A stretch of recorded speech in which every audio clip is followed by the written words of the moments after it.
Quý vị thân mến, chúng ta vừa đến với một đoạn video clip thật là xúc động. Rất nhiều giọt nước mắt đã tuôn trào.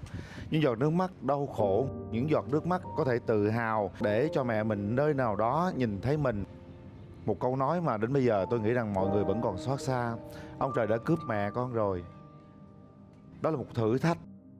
Bây giờ cả gia đình vắng bóng mẹ trong mỗi bữa cơm chiều như thế, chắc chắn rằng cũng chưa bao giờ quên được hình bóng của mẹ đâu. Nhưng mà cuộc sống thì không dừng lại. Chúng ta phải tất bật mưu sinh cơm áo gạo tiền. Hãy cố gắng nuốt nước mắt vào trong để bản lĩnh nhiều hơn nữa, để vượt qua những giông bão trong cuộc đời này. Hoa Sen Home hân hạnh đồng hành cùng chương trình. Cha cũng không chấp nhận được, cha nằm đó, cha không ăn được, cha không làm được, cha khóc thì tụi em cũng khóc theo thôi. Có nói là trên cuộc đời này là chỉ có hai nỗi đau lớn nhất thôi, là một là mất cha, hai là mất mẹ.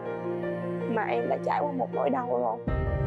Lúc đầu tụi em nghe tin mẹ mất thì tụi em cũng đâu có tin là mẹ mất thiệt đâu, tại vì trước đó một ngày ấy, thì em nhận được tin là mẹ em còn rất là khỏe. Nay ở chung với mẹ mà được một mẹ mất, em buồn.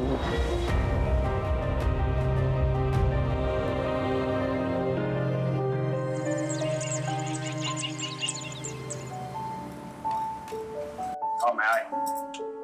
Dạ mẹ ăn cơm.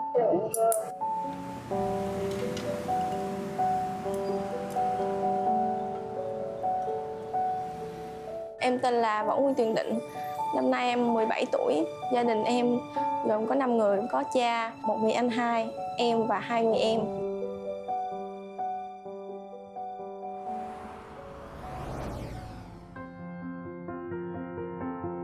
Hiện tại em đang học lớp 11 tại trung tâm giáo dục thường xuyên.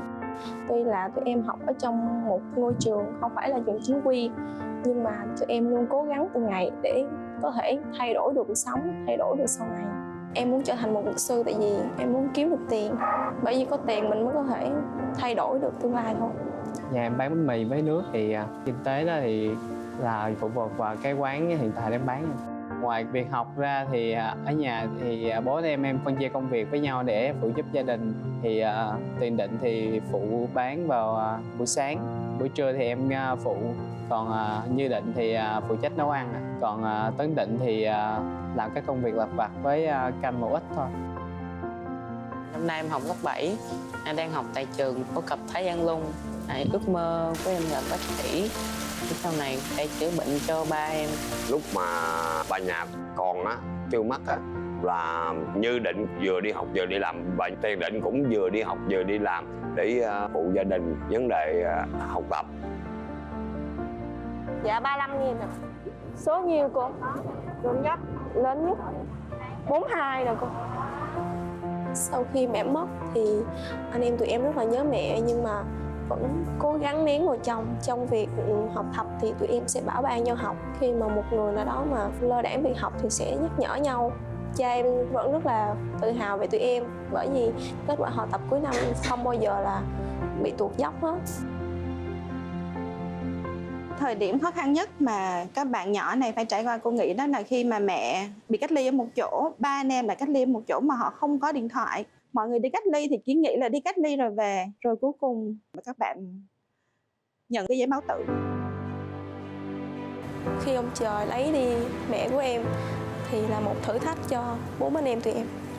Em lấy ảnh của mẹ ra xem, rất là nhớ.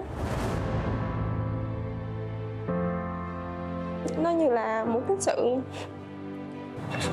một vết xước trong người em vậy. Khi nào mà nhắc tới thì em cũng như vậy hết. Cho dù chuyện nó xảy ra bao lâu thì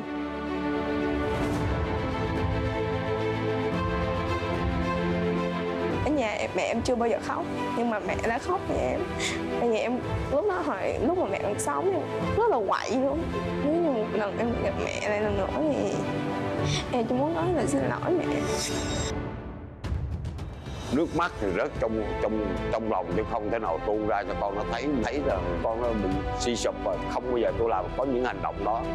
Tôi giữ kín trong lòng của tôi.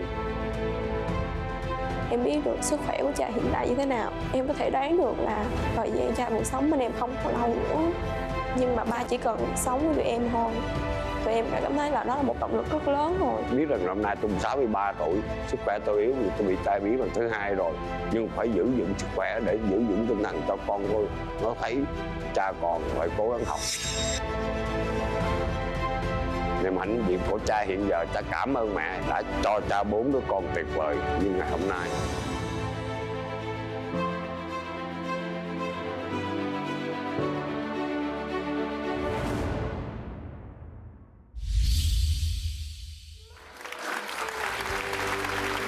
Ngày mai con sẽ lớn lên, mái ấm gia đình, vẹn nguyên con không thể quên.